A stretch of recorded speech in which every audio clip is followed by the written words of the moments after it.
So final summary of baby massage, extremities को हमें नीचे से ऊपर जाना है, ओके, नीचे से ऊपर, एक्सट्रीमिटीज मतलब पैर, हाथ, और नीचे से ऊपर जाते वक्त हम 3 प्रकार के स्ट्रोक करते हैं, that is friction, then twisting and then tapping, and tapping is optional, okay.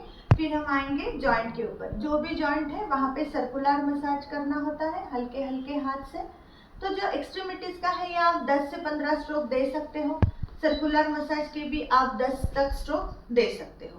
फिर हम आएंगे एब्डोमेन, पेट के मसाज के ऊपर। पेट का मसाज करने के लिए हाथ की पोजीशन ऐसी होनी बहुत ज़रूरी है, क्योंकि अम्बिलिकल कॉर्ड है जो कट की हुई है, तो ये अम्बिलिकस के नीचे रखना है। और हल्का सा सनमून स्ट्रोक आप दे सकते हो। बेबी के राइट हैंड से लेफ्ट हैंड की तरफ जाना बहुत इंपॉर्टेंट है। अगर आप लेफ्ट से राइट तक आओगे तो ये गलत होगा, गैस और बढ़ेगी, ओके।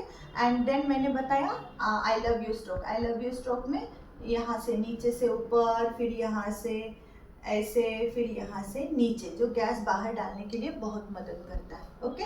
फिर चेस्ट के ऊपर, चेस्ट के ऊपर हमें सिंपल अंदर से बाहर करना है। और अगर बच्चे को सर्दी है तो हाथ को इस तरीके से करके थोड़ा हलो करके हल्का सा 10-12 बार टैप टैप टैप टैप करना है, ओके। फिर हम बेबी को डालेंगे प्रोन, और प्रोन डालने के बाद एक्सट्रीमिटीज़ का मैंने बताया है। तो जो भी जॉइंट है, बटक जॉइंट, यहाँ पे भी सर्कुलर करना है, और जो रीढ़ की हड्डी है वहाँ पे इंटरलॉकिंग मसाज करना है, ओके। इसके भी 10 से 12 स्ट्रोक दे सकते हो। याद नहीं आ रहा है तो 10 से 12 स्ट्रोक इंटरमीडिएट है। फिर हम आएंगे नेज़ोलैक्रिमल डक्ट मसाज के ऊपर। नेज़ोलैक्रिमल डक्ट मसाज के लिए ये 5 से 6 बार करना होता है, मैक्सिमम 10 तक कर सकते हो। तो हल्का हल्का सर्कुलर करना है एंड नीचे, हल्का हल्का सर्कुलर करना है एंड नीचे। हेड के ऊपर ज़्यादा प्रेशर नहीं डालना है, हल्का हल्का मसाज करना है। बेबी के किसी भी नेचुरल ओपनिंग में तेल नहीं डालना है।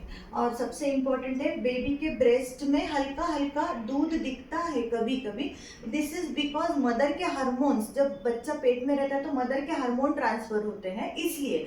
तो फिर वो मेल बेबी हो या फीमेल बेबी हो, उसको कुछ भी छेड़छाड़ नहीं करनी है, बिकॉज ये थोड़े दिन की बात है। थोड़े दिन के बाद हार्मोन्स नीचे आएंगे तो चला जाएगा, पर उसमें का दूध अगर आप जबरदस्ती निकालने की कोशिश करोगे, निचोड़ोगे, उसको छेड़छाड़ करोगे, तो मैस्टाइटिस बैठेगा और बच्चे को सीवियर मैस्टाइटिस की वजह से फीवर आ सकता है, and it can lead to the severe complication. तो वहाँ पे कुछ छेड़छाड़ नहीं करनी है।